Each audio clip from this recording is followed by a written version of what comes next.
الحمدللہ والصلاة والسلام علی رسول اللہ۔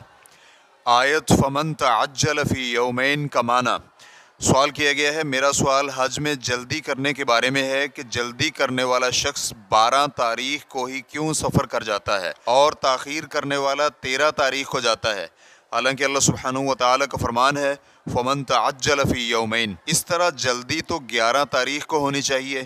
الجواب بعون اللہ سبحانہ و تعالی۔ آیت کا معنی یہ ہے کہ جو کوئی ایام تشریق کے 2 دنوں میں جلدی کرنا چاہے جو 11 اور 12 اور 13 ذو الحجہ کو بنتے ہیں، تو اس طرح تعجیل یعنی جلدی 12 تاریخ کو بنے گی۔ لگتا ہے کہ سوال کرنے والے نے پہلا دن عید کا شمار کیا ہے، اس لیے وہ یہ سوال کر رہا ہے، اور ایسا سمجھنا غلط ہے۔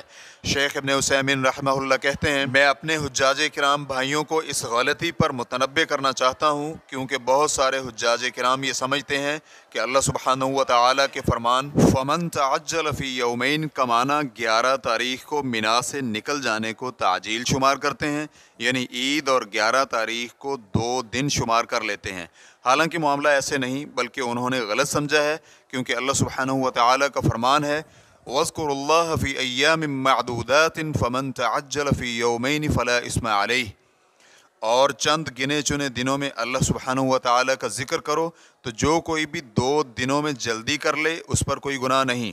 سورۃ البقرہ آیت نمبر 203۔ اس آیت میں ایام معدودات یعنی چند گنے چنے ایام سے مراد ایام تشریق ہیں، اور ایام تشریق کا پہلا دن 11 تاریخ کو بنتا ہے، تو اس طرح اللہ سبحانہ و تعالیٰ کے فرمان فمن تعجل فی یومین کا معنی یہ ہوگا کہ جس نے بھی ایام تشریق کے 2 دنوں میں جلدی کی جو کہ 12 ذو الحجہ کا دن بنتا ہے، اس پر کوئی گناہ نہیں۔ لہٰذا انسان کو چاہیے کہ وہ اس مسئلہ کے بارے میں مفہوم کو صحیح کرے تاکہ وہ غلطی کا مرتکب نہ ہو۔ ریفرنس کے لیے دیکھیے فتاوی ارکان الاسلام صفحہ نمبر 566۔